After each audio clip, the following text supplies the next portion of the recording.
Glimpses of the past, glimpses यानी झलके, of the past यानी अतीत के या इतिहास के कुछ झलके। चलिए, अंग्रेज़ ने इंडिया पे कब्ज़ा कर लिया था और उन्होंने हमारे यहाँ राज किया था 1757 से 1857।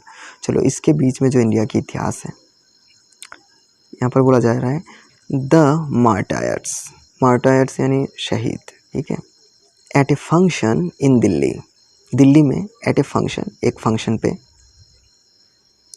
ओ माई कंट्रीमैन, ओ मेरे देशवासी, let your eyes fill with tears, तुम्हारी आंखों को आंसुओं से भर जाने दो, टीयर्स यानी आंसू, fill with tears, as you recall the sacrifices of India's martyrs, जब तुम ये याद करते हो कि रिकॉल करना यानी याद करना, द सैक्रिफाइसेस वो बलिदान ऑफ इंडियाज मार्टायर्स, तो ये याद करते वक्त अपने आंसू आने दो अपनी आँखों में, ठीक है। लता मंगेशकर जी का एक गाना है, ऐ मेरे वतन के लोगों ज़रा आँख में भर लो पानी, जो शहीद हुए हैं उनकी ज़रा याद करो कुर्बानी। चलो आगे बढ़ते हैं। सेकंड में क्या है, द कंपनीज कॉन्क्वेस्ट्स, कॉन्क्वेस्ट यानी विजय प्राप्त करना, जो इनकी विजय प्राप्ति का समय था, मतलब 1757 से में पहले आकर वो जो अपने आप को विस्तार किया था इंडिया में, उस बारे में। With its superior weapons, with its उनकी जो सुपीरियर वेपन्स हैं यानी प्रमुख हथियार, सुपीरियर यानी प्रमुख या खास, तो उनकी खास हथियारों से, with its superior weapons, the British east India company, British की जो ईस्ट इंडिया कंपनी है, वाज एक्सटेंडिंग, वो बढ़ा रही थी, वाज एक्सटेंडिंग यानी बढ़ा रही थी, इट्स इनकी पावर, ताकत, इन 18th century India, 18th century की जो इंडिया है उस इंडिया में, इन 18th century India, 18th century में जो इंडिया थी उस इंडिया के अंदर वो अपनी पावर को बढ़ा रही थी अपने वेपन्स के ज़रिए।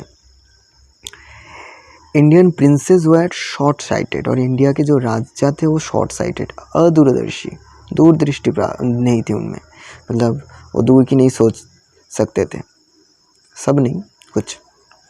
दैट upstarted राजा बाह call the English merchants, they will help me to defeat him. अब देखिए, अपस्टार्ट राजा यानी नवोदित राजा, नवोदय होने वाले को अपस्टार्ट मतलब अभी अभी राजा बने हैं या नवोदित राजा होने वाले जो राजा होते हैं, वो उन्होंने अंग्रेज़ की मदद ली। कॉल द इंग्लिश मर्चेंट्स यानी सौदागर, मर्चेंट्स यानी सौदागर, अंग्रेज़ एक सौदागर या व्यवसायी थे, उनको उन्होंने कॉल किया। They will help me to defeat him, और वो हमारी मदद करेंगे। एक राजा दूसरे राजा को हराना चाहता है, हिंसा है उनमें, जलन, हिंसा, दुश्मनी, तो वो अंग्रेज़ की मदद लेने लग गए, ठीक है। इससे क्या हुआ, the people had no peace due to such constant fights, और ये लगातार जो युद्ध हो रहे थे इससे लोग इतने ज़्यादा खुश नहीं थे, हैड नो पीस, उनमें कोई शांति नहीं थी। अब आगे देखिए, the rivalries helped the East India Company and it could easily subdue Indian princes one by one।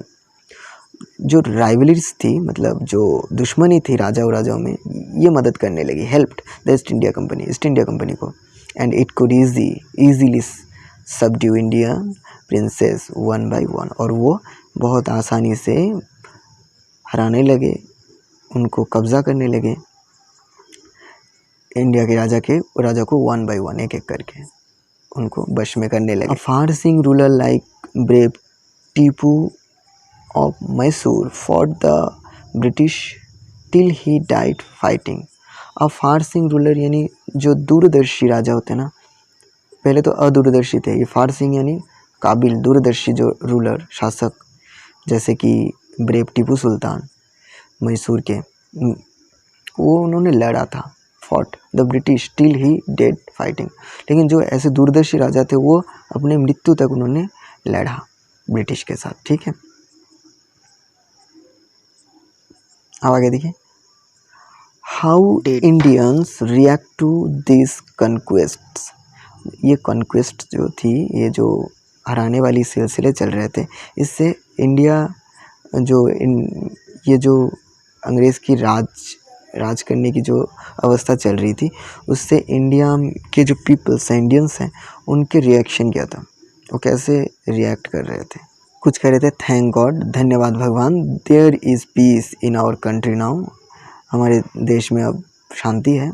No more words and no looting by thugs, अब कोई युद्ध नहीं है और ना ही लूटी जा रही है ठग्स के द्वारा, लुटेरों के द्वारा। It's God who send the British, भगवान ही है जिन्होंने ब्रिटिश को भेजा। Our destiny is linked with them, और हमारी किस्मत उनके साथ जुड़ गई है उनके साथ, विद देम, उनके साथ। अब देखिए दूसरे क्या कह रहे हैं। The white man has killed और डिथ्रोन्ड आवर किंग्स, वाइट मैन यानी अंग्रेज़, उन्होंने हमारे राजा को मारा, उनको डिथ्रोन किया, या तो उनको डिथ्रोन कर दिया यानी गद्दी से उतार दिया, निकाल दिया।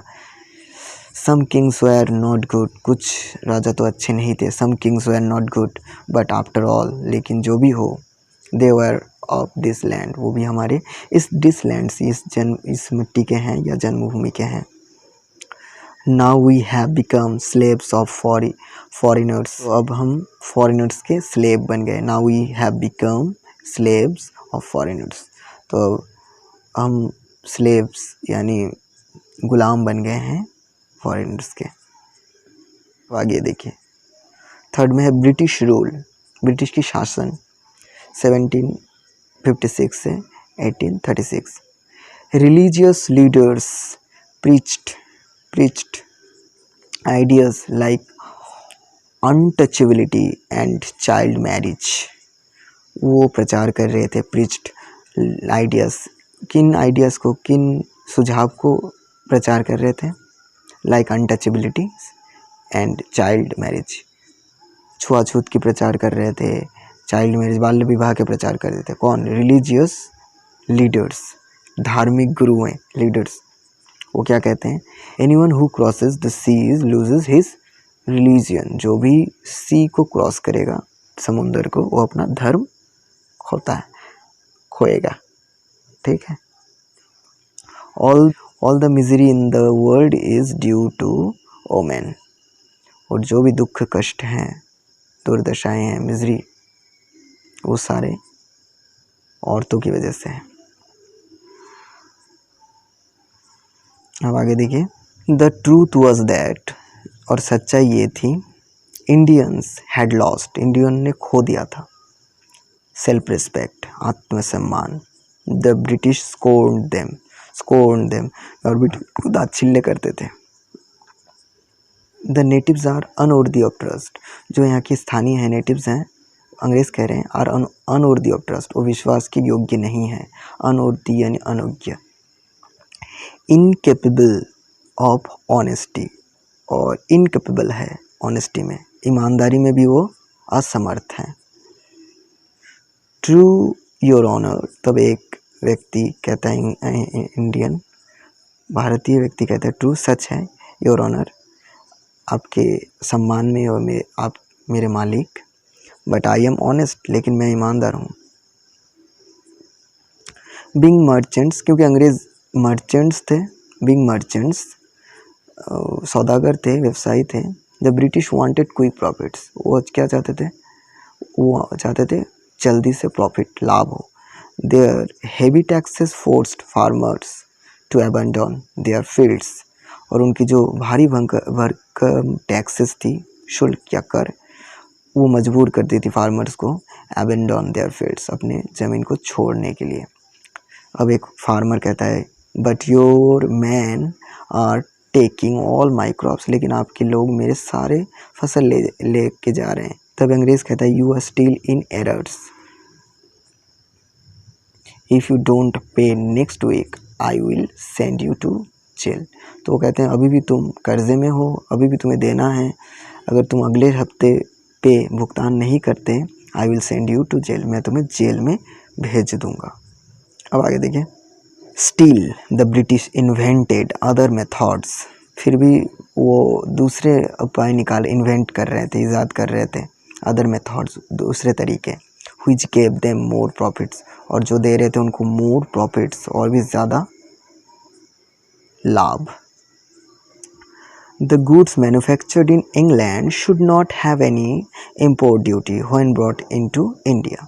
जो गुड्स सामान मैन्युफैक्चर्ड इन इंग्लैंड, इंग्लैंड में बने हैं या बनते हैं, should not have any import duty, उनमें कोई इम्पोर्ट ड्यूटी नहीं होनी चाहिए, ठीक है, मतलब उनमें कोई टैक्स नहीं लगेगा। When brought in to India, जब उसको इंडिया में लाया जाएगा, ठीक है। ये एक प्रस्ताव दे रहे हैं, तब एक अंग्रेज कहते हैं अ गुड आइडिया, बहुत बढ़िया उपाय है।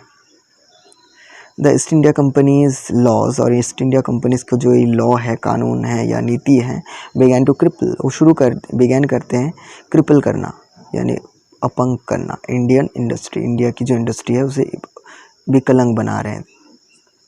अब देखिए, इनएविटेबली फेमिनिस्ट फॉलोड, और निश्चित रूप से उसके लिए क्या हो रहा था, फेमिनिस्ट फॉलोड, इनएविटेबली यानी निश्चित रूप से, फेमिनिस्ट यानी दुर्दशा आ रही थी, मतलब अकाल, फॉलोड आई थी, ठीक है। Between 1822 and 1836 15 lakh Indians died of starvation, और इस वजह से 1822 से 1836 में 15 lakh Indians died of starvation, starvation यानी भूखमरी, भूखमरी से मारे गए 15 लाख लोग। द ब्रिटिश पॉलिसीज़, और ब्रिटिश के जो नियम हैं, रूइंड, बर्बाद कर रहे थे the expert artisans and their business, जो एक्सपर्ट बहुत कुशल कारीगर हैं आर्टिशंस, उनके बिजनेस को वो रूइंड, बर्बाद कर रहे थे, ठीक है। यहाँ तक कि अगले वीडियो में